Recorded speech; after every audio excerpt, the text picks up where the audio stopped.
السلام عليكم ورحمة الله وبركاته. أعوذ بالله من الشيطان الرجيم. بسم الله الرحمن الرحيم. رب اشرح لي صدري ويسر لي أمري واحلل عقدة من لساني يفقهوا قولي. ربنا زدنا علما اللهم فقهنا في الدين آمین یا رب العالمین۔ رکوع نمبر 3 کا آغاز ہوتا ہے آیت نمبر 110 سے۔ اللہ رب العزت ارشاد فرماتے ہیں کنتم خیر امت۔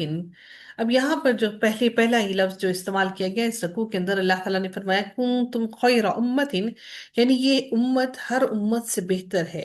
انہیں دو صفات میں، امر بالمعروف یعنی جہاد، اور ایمان یعنی توحید کی پابندی اس قدر کسی اور دین میں نہیں جتنی اس دین کے اندر دین اسلام میں ہے۔ ان دو صفتوں سے پہلے ایک اور صفت بھی ذکر فرمائی ہے، اور وہ ہے اخرجت للناسی، یعنی یہ امت پیدا ہی لوگوں کی خیر خواہی اور اصلاح کے لیے کی گئی ہے۔ یاد رہے، ہم سب کو یاد رکھنا چاہیے کہ امر بالمعروف اور نہی عن المنکر سے مراد جہاد ہے، وہ ہاتھ سے ہو یا زبان سے ہو یا دل سے ہو۔ ہمیں ہر لمحے جہاد میں رہنا چاہیے، یعنی ہم اپنے نفس کے ساتھ بھی جہاد کر رہے ہیں۔ ابو ہریرہ نے اس آیت کی یہی تفسیر بیان کرتے ہوئے فرمایا کہ انہوں نے فرمایا کہ تم لوگوں کے حق میں تمام لوگوں سے بہتر ہو کہ ان کی گردنوں میں زنجیریں ڈال کر لاتے ہو حتیٰ کہ وہ اسلام میں داخل ہو جاتے ہیں۔ معاویہ بن حیدہ رضی اللہ تعالیٰ عنہ بیان کرتے ہیں کہ رسول اللہ صلی اللہ علیہ وآلہ وسلم نے فرمایا کہ تم 70 امتوں کو پورا کر رہے ہو، جن میں سے تم اللہ تعالیٰ کے ہاں سب سے بہتر اور سب سے معزز ہو، یعنی تم سب سے معزز ترین امت ہو۔ کچھ لوگ نیکی کا حکم دیتے ہیں اور کہتے ہیں کہ اس سے لوگ خود بخود برائی چھوڑ دیں گے۔ اگر ایسا ہوتا تو برائی سے منع کرنے کا حکم نہ ہوتا، اور سب سے بڑی برائی شرک اور کفر کو زبان سے روکنے کے ساتھ قتال یعنی لڑنا فرض نہ ہوتا، جہاد فرض نہ ہوتا۔ اللہ رب العزت نے پھر جو اگلے حصے میں ارشاد فرمایا وَتُؤْمِنُونَ بِاللَّهِ، وَتُؤْمِنُونَ بِاللَّهِ، اللہ تعالیٰ فرماتے ہیں یعنی امر بالمعروف اور نہی عن المنکر کی صورت میں دنیا کے کاروبار کا جو نقصان ہوتا ہے تم اس کی پرواہ نہیں کرتے، بلکہ اللہ پر یقین رکھتے ہو کہ وہ اپنا کام سر انجام دینے والوں کے لیے کوئی کمی نہیں رہنے دے گا۔ خیر امت، جو اللہ تعالیٰ نے لفظ استعمال کیا خیر امت، وہ کیا کہ یہ امت تمام امتوں سے بہتر ہے، اور اس کا ایک دوسرا معنی یہ ہے کہ یہ خطاب صحابہ کرام سے ہے کہ تم پوری امت محمدیہ سے بہتر ہو، کیونکہ امر بالمعروف اور نہی عن المنکر یعنی جہاد، اور ایمان باللہ یعنی توحید خالص کا عقیدہ تم میں سب سے زیادہ پایا جاتا ہے۔ اس سے صحابہ کرام کی فضیلت معلوم ہوتی ہے، اور ان پر کفر کا فتویٰ لگانے والوں کو معلوم ہو جانا چاہیے کہ اللہ تعالیٰ نے ان کو خیر، سب لوگوں میں خیر ان کو بنایا، سب سے بہترین بنایا۔ بہترین امت ہونے کے لیے چند شرطیں جو ہیں وہ کیا ہیں؟ وہ یہ کہ یعنی ان لوگوں کی خیر خواہی اور اصلاح، امر بالمعروف اور نہی عن المنکر، جہاد اور ایمان باللہ، توحید خالص۔ جب اس امت میں یہ چیزیں نہیں رہیں گی، یعنی خیر خواہ ہو، دوسروں کا اصلاح کرنے والا ہو، نیکی کرنے والا اور برائی سے روکنے والا ہو، اللہ تعالیٰ پر ایمان لائے اور توحید اس کی خالص ہو، جب کسی امت میں یہ چیزیں نہیں رہیں گی تو وہ بہترین امت ہونے کے بس سے، اس کی صفت سے محروم ہو جائے گی۔ جیسا کہ اللہ تعالیٰ نے یہودیوں کے بارے میں فرمایا کانوا لا یتناہون عن منکر فعلوہ، وہ ایک دوسرے کو کسی برائی سے جو انہوں نے کی ہوتی روکتے نہ تھے، جیسا کہ اب ہماری امت میں یہ چیز عام ہو گئی ہے کہ اب ہم بھی برائی کو دیکھتے ہیں اپنی آنکھوں سے، لیکن ہم ان کو روکتے نہیں لوگوں کو۔ ہم کہتے ہیں کسی کی پرسنل لائف ہے، ہم کسی کی پرسنل لائف کو کس طرح سے دیکھیں، کس طرح سے ہم اس کو انٹرفیئر کریں، جو جیسے کر رہا ہے اس کو کرنے دیں، اور پھر ہم اس بات کو تنقید پر لے آتے ہیں کہ ہمارا کام صرف تنقید کرنا ہی باقی رہ گیا ہے۔ یعنی اگر ہم کسی کو برائی سے روکتے ہیں تو ہم اس کو تنقید سمجھتے ہیں۔ ایک ہوتی ہے تنقید برائے تنقید، ایک ہوتی ہے تنقید برائے اصلاح۔ ہم وہ تنقید برائے اصلاح جب کریں تو لوگوں سے بہت جلد یہ سننے کو مل جاتا ہے کہ ہم صرف اور صرف تنقید ہی کرتے ہیں،